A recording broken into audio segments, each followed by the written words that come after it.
အမေရိကန်မှာပြတ်တယ်လို့ရကောတခြားတစ်ခါတော့ထင်းနေမိမရပြောတယ်။ပမိုင်မာတဲ့တမရလောက်ချင်တဲ့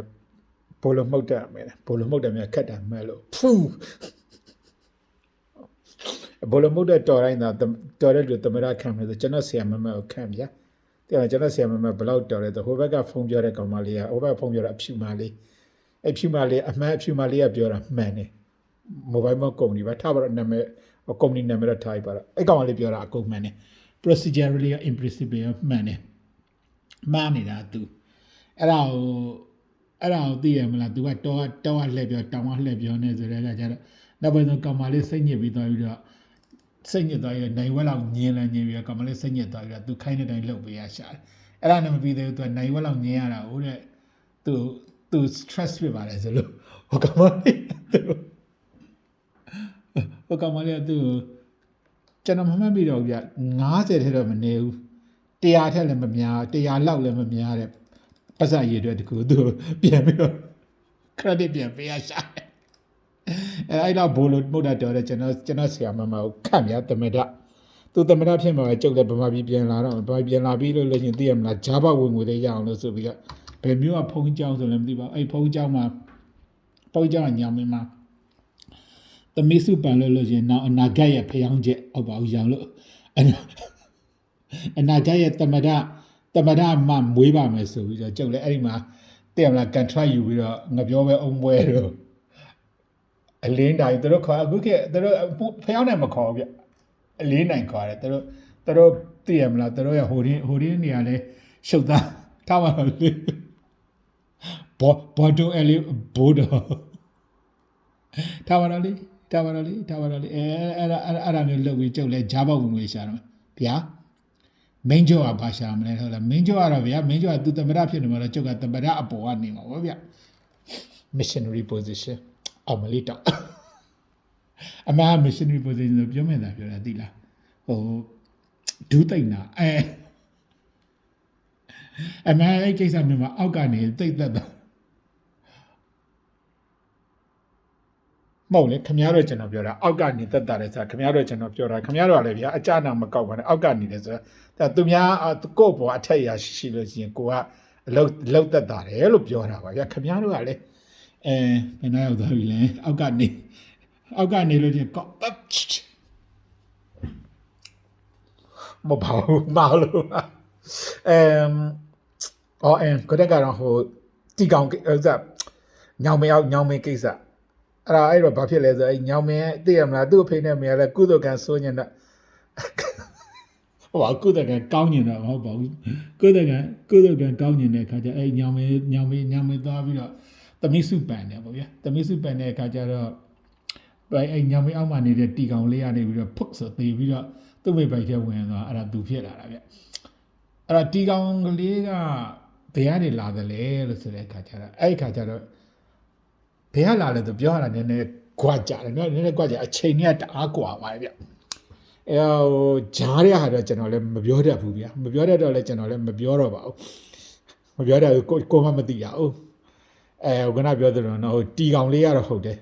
နောက်ပြီးအဲ့တီကောင်မတိုင်ခင်ရဆိုတာတီကောင်မတိုင်ခင် immediate ဂျားထဲမှာဘာတွေဖြစ်တယ်ဆိုကျွန်တော်သိဘူးဗျ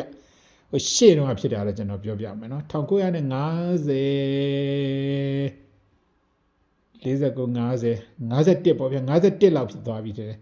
51လောက်ဖြစ်သွားတဲ့ခါကျတော့သိရမလားတရုတ်ဖြူနဲ့တိုက်ပွဲတွေဖြစ်ကြတယ်ရှမ်းပြည်မှာတော်တဲ့ခါကျတော့ဒီဘက်က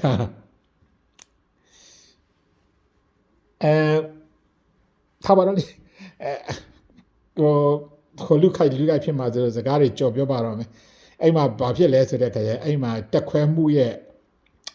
ဟိုစားပေါ့ဗျာတက်ခွဲမှုရဲ့ best ဟိုစားအင်္ဂလိပ်လို best man ခေါ်တယ် best man ဆိုတာ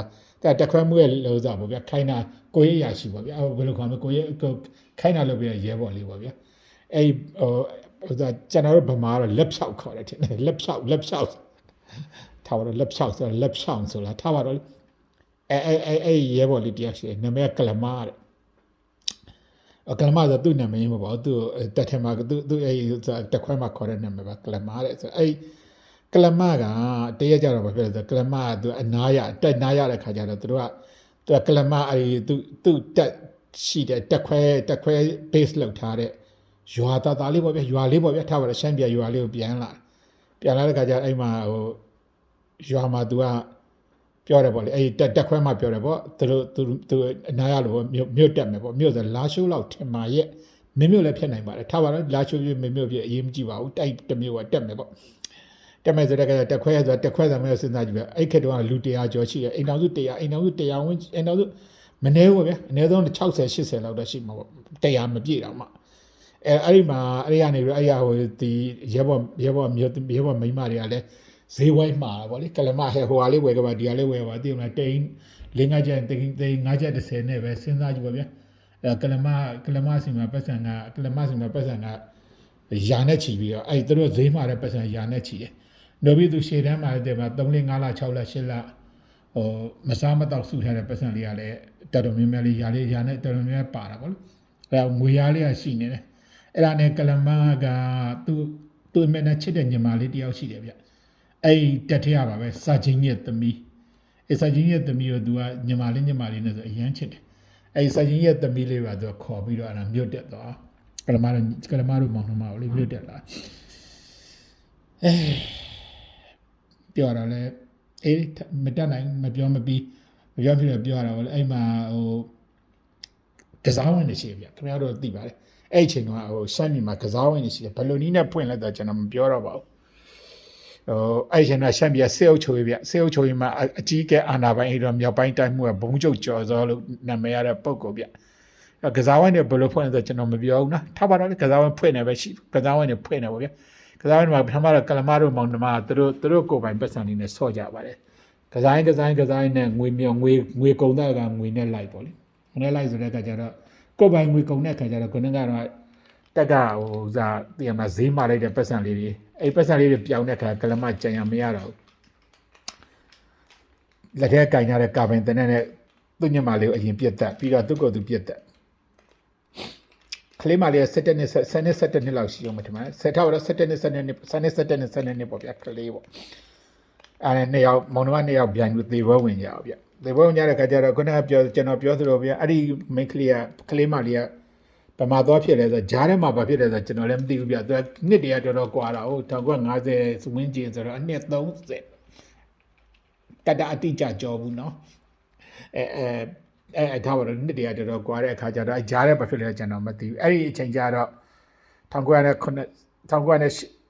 ဟုတ်ပါဘူးတတအတိကြမပြောဘူးเนาะဟုတ်ပရိသေတဲ့ကိုလာနှုတ်လိုက်လို့ရှင် February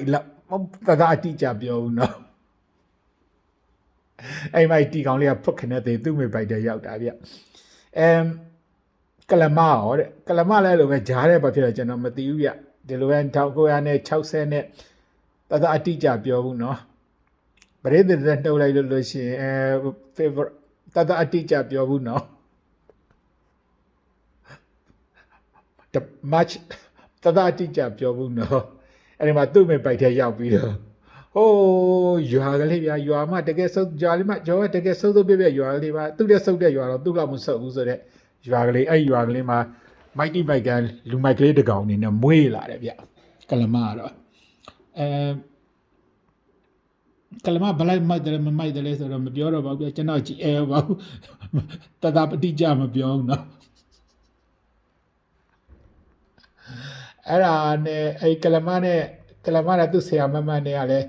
တည်မလားဘဝမဘတ်တဲ့ပရရေဆက်ဒီက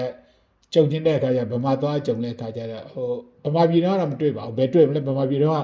ဗမာပြည်ကလမရှိနေတဲ့အချိန်တုန်းကဒီသူ့ညမလေးဆိုတာကအမေပိုက်ဒီ10နှစ်တလီနှစ်နှစ်လီလေးနှစ်3လီ6ဆောက်တော့အရွယ်မှမဖြစ်သေးဘူးတတအတိကြမပြောတော့မိုင်ပေါင်းဘယ်လောက်လဲ6000လောက်ဝေးတယ်ထင်ပါရဲ့ဗမာပြည်ကနေမိုင်ပေါင်း6000လောက်ဝေးတဲ့အရာမှာကလမနဲ့သူ့ညမလေးတွေပြန်တွေ့ကြတယ်ဗျတတအတိကြမပြောဘူးနော်